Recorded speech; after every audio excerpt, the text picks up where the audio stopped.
Jai Sriman Narayana. Hello everyone, I'm the Pauranika. Welcome to the 62nd episode of Sri Mahabharata as written by Sage Vedavyasa.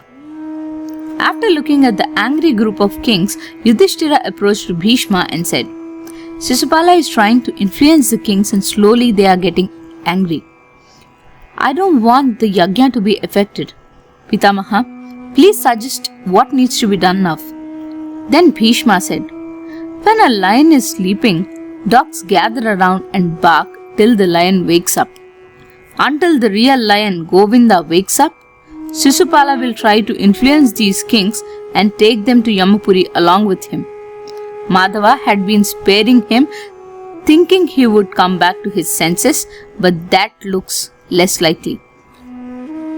Sisupala, who heard the words of Bhishma Pitamaha, got aggravated. Bhishma, you are trying to scare the kings with your words. Being an elderly man, don't you feel ashamed to act like this? Oh, of course. These statements are worthy of an impotent man like you, and you are considered as the best in Kuruvamsa. Like a blind man following another blind man, these Kauravas are following you. You are lionizing the feats of Krishna right from killing Putana shamelessly. That is causing great agony to me. How come your tongue did not split into 100 pieces after praising this arrogant Krishna? If he killed a bird in childhood, what is so great about it? If he had ended a horse and a bull, what is so surprising about it? If he had kicked a cart and broke it, is it a great deed? Here, Sisupala was referring to Bakasura the bird, Kesini the horse, Arishtasura the bull, and Shakatasura the cart. Sisupala continued, I am not amazed or surprised at him lifting up Govardhana, which is as big as an anthill, and he held it for 7 days. Kurukuladhama, people say that you do not know Dharma. You are calling Krishna a learned one as if I don't know about him. How could you respect a man who killed a woman?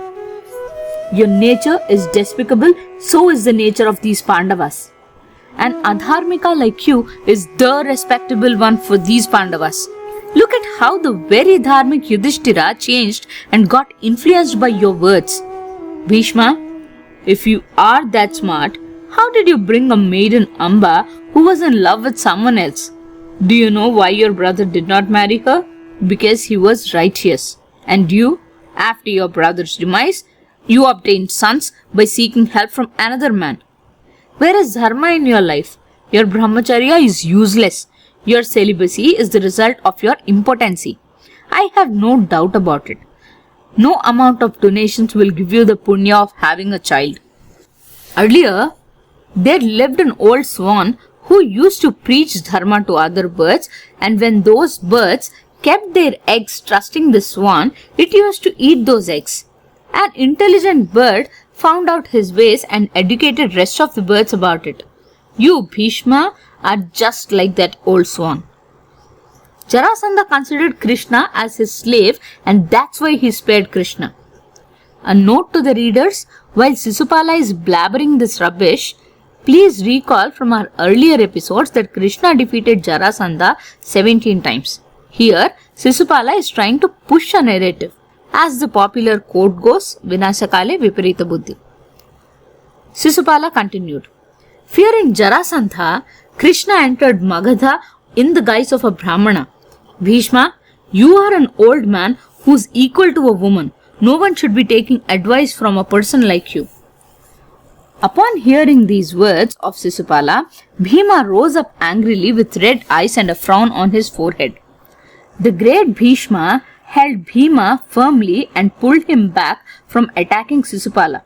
Then Sisupala looked at Bhima, laughed and said, Bhishma, leave him. The kings will also see how I will reduce him to ashes. Again, a note to the readers, when Bhimasena, while conquering the eastern kingdoms, went to Chedi, this very same valorous Sisupala ran to the gate and gave unconditional submission to Bhima. Now he is speaking in this tone. Going back to the story, then Bhishma, to control Bhimasena, said, Bhima, this Sisupala was born with 4 arms and 3 eyes, and his parents wanted to disown him.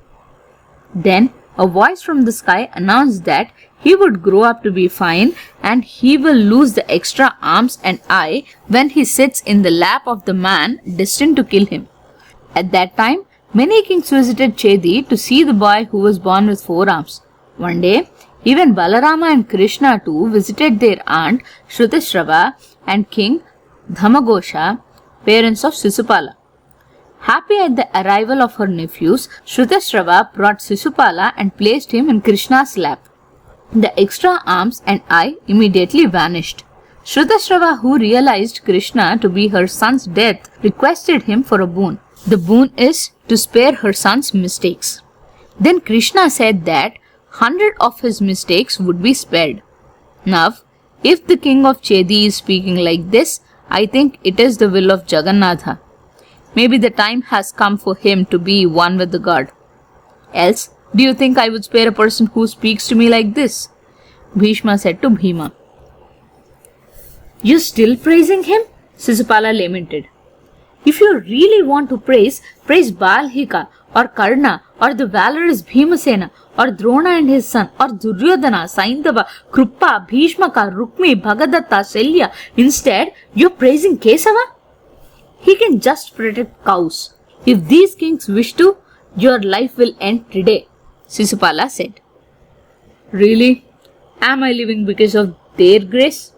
I value them as much as I value a strand of grass, said Bhishma. This statement of Bhishma disturbed few of the kings and they felt insulted. Then Sisupala addressed Krishna and invited him to a fight. Today, I will kill you and the Pandavas for siding with you. Then Krishna rose up and spoke with the kings pleasantly. Dear kings, this man is our enemy. He will cause harm even to those who never had hurt him. When he learned that we went to Pragjyotishapura, he had set the city of Dwaraka on fire. When King Bhoja was relaxing on Raivataka mountain, he killed few and ran away. Despite being my aunt's son, he had hidden the horse of my father's Ashwamedha Yaga. He went to Sauvira kingdom and abducted the wife of Babru, who hated this man. In disguise, he even abducted his uncle's daughter Bhadra too, who was doing a penance for the king of Karusha. I spared him all this while due to the boon given to my aunt. This fool earlier desired Rukmini, and now is desiring death, said Krishna Paramatma. Krishna, she was promised to me first. Who cares about your opinion? Sisupala said. While he continued to speak, Krishna closed his eyes briefly and the chakra appeared in his hand. He then knocked Sisupala. His head was cut and the body fell to the ground. Thank you. Jai Sriman Narayana.